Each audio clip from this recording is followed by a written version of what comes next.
Hello, this is Jack Jackson. In this video, we're going to talk about the relationship between slopes and the shapes of the graph. So let's start with this basic question. What do slopes tell us about graph shapes? And the answer is, well, actually they tell us quite a bit. So to illustrate this, we have several different functions. And let's say they're defined on these little intervals. So this one is defined from x going from 10 to 13, including the x's in between. And here are the corresponding y's. So there's a little table of x and y, x and s of x. Now, what can we say about this particular function? Well, notice that all of the y values are the same. And that means that the slopes are going to all be 0. The difference in the y's is 0, so as long as we're dividing by two different x, if we go from two different x values, the delta x is non-zero, the delta y is 0, that gives us a slope of 0.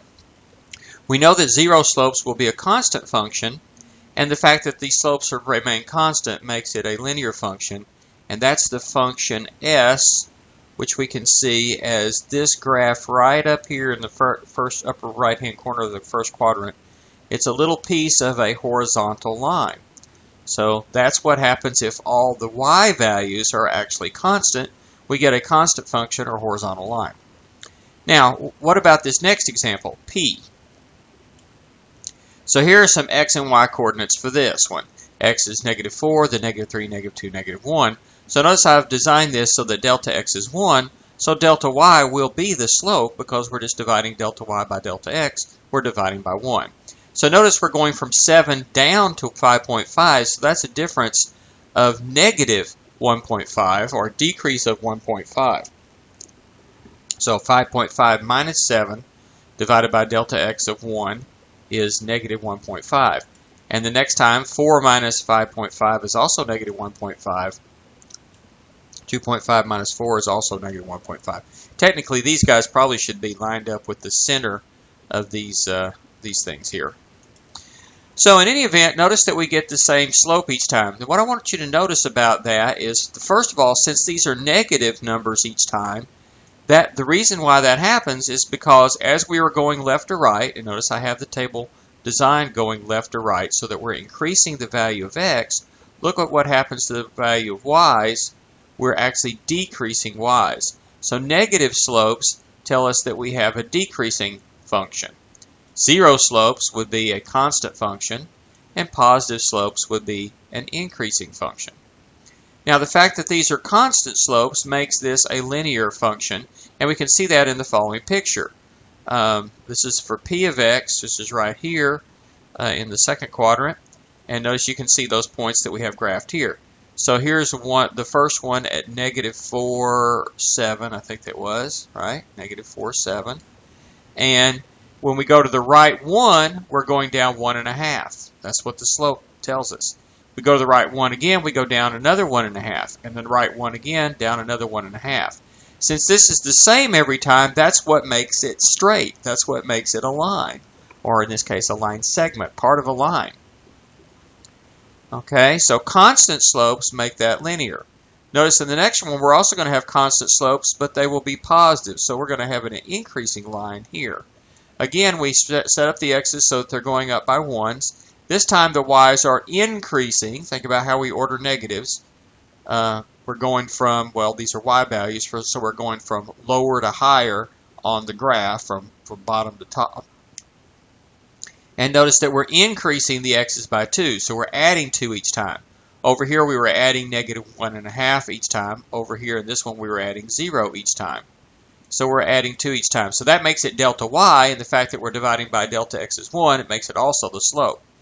So we can see that in the graph of Q, that's the red one down here. So every time we go the right one, we're going up 2. Right one up 2, right one up 2. That's what makes it straight, is the fact that the slope is the same. So that's a constant function. Positive slopes make it increasing. Constant slopes make it linear. Now, the next one, I'm going up by 1s, 0, 1, 2, 3 also. But what's happening on the y's here is they're going up. Okay, so notice, first of all, notice these are all positive. So that means that this graph is increasing. So those y values are increasing.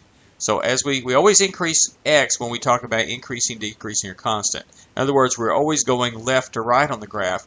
The question about increasing, decreasing, or constant is the graph going up or down or level, increasing, decreasing, constant, respectively, okay, as we go left to right. So in this case here, notice we're going left to right, and the x's are increasing, so the y's are actually increasing as well. So that's positive slope, so we're going up. But notice we're not going up by the same amount. The first one we're going up by 1. The next one we're going up by 3. The next one we're going up by 5. And again, since delta x is 1, these are also the slopes. So here we have increasing slopes. Well, it's not going to be straight anymore. What's this going to do to our graph? Let's take a look at that and see. Let's see what that comes up with. Okay, so let's look at this. Look at the graph of this one. This is the graph of f of x. Let's look at that in the picture here. F is this one right here that starts at the origin. So it goes from 0, 0 to 1, 1. So it goes to right 1 up 1. But the next time it goes right 1 and up 3. And then it goes right 1 and up 5. So that's a different shape of a function. It's increasing, but look, it's what we call concave up. It's concave up is like part of a right side up bowl. So this is the increasing side of a right side up bowl. So this is increasing concave up. Notice it's not linear. If it was linear, it would have to have the same slope each time.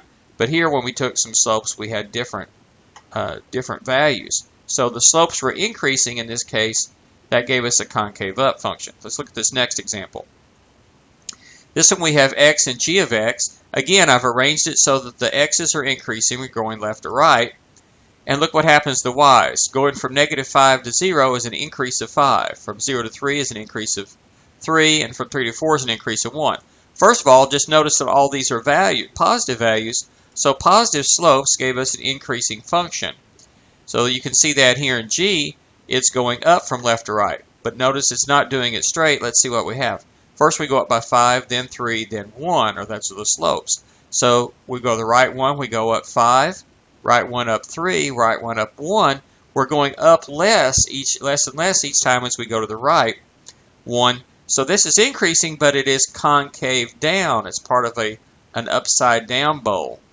So again, like F here and Q, we had positive slopes. So all three of those are increasing, but slopes being constant made Q linear. The slopes increasing made F concave up, and the slopes decreasing made G concave down.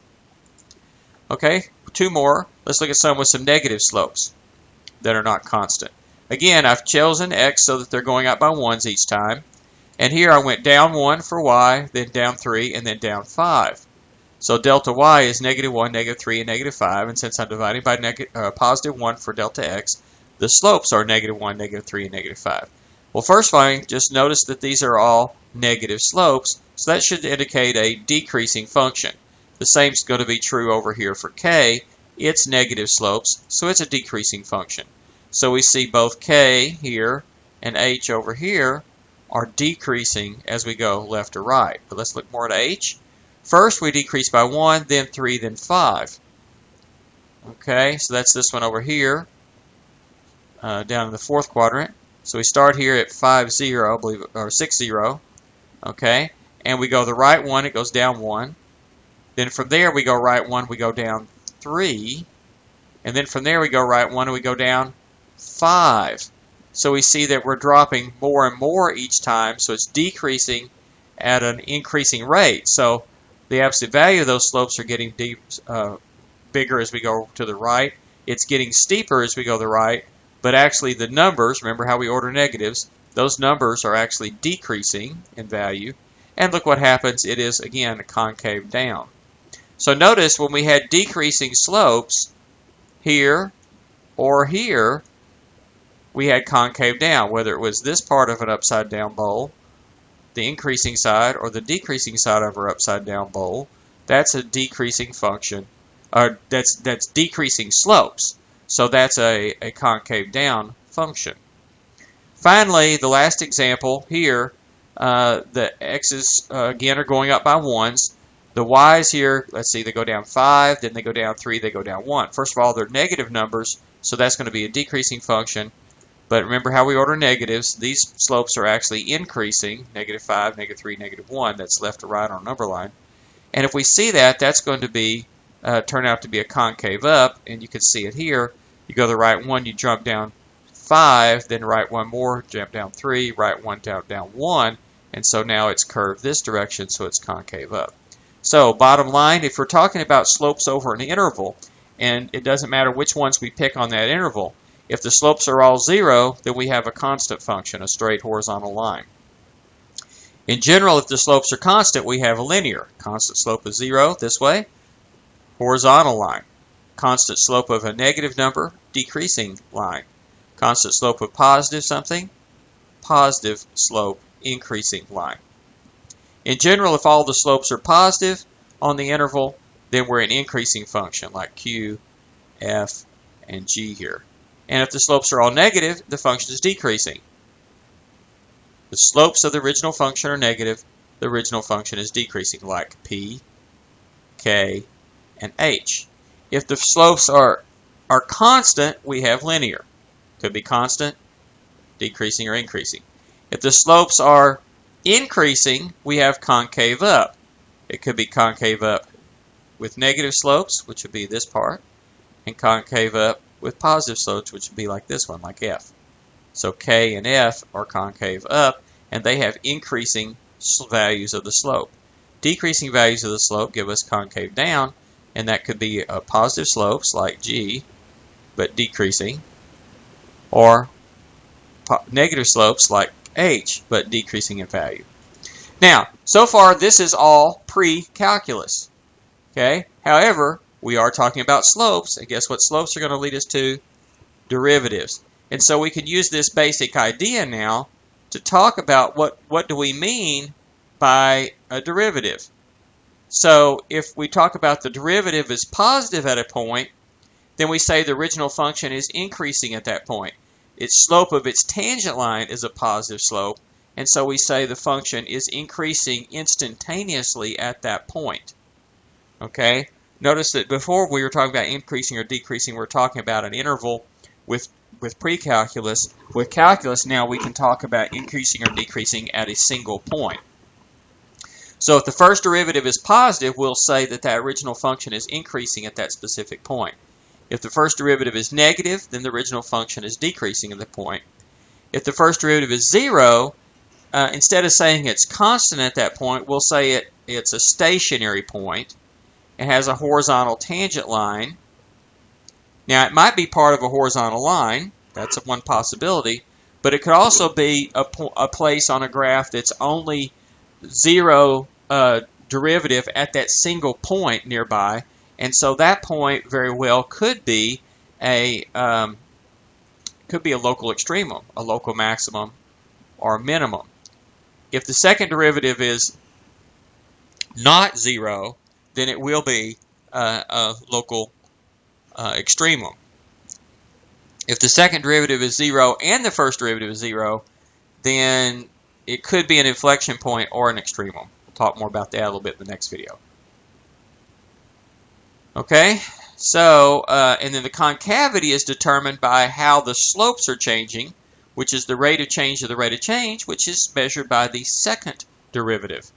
So if the second derivative is positive, that's going to be like saying that we have increasing, we say that the derivative is increasing. If the derivative is increasing, that's like saying the slopes are increasing, so we'll say that the original function is concave up at that particular x value. Whereas if the second derivative is negative at a particular point, that means the first derivative is decreasing at that point, and the original function then is defined to be concave down at that point. And of course, a point where we're changing concavity is called a point of inflection or inflection point, and that is that could happen where the second derivative is 0. So we'll come back in our next video and talk a little bit more about this concept about what does the derivative tell us about the shape of the graph.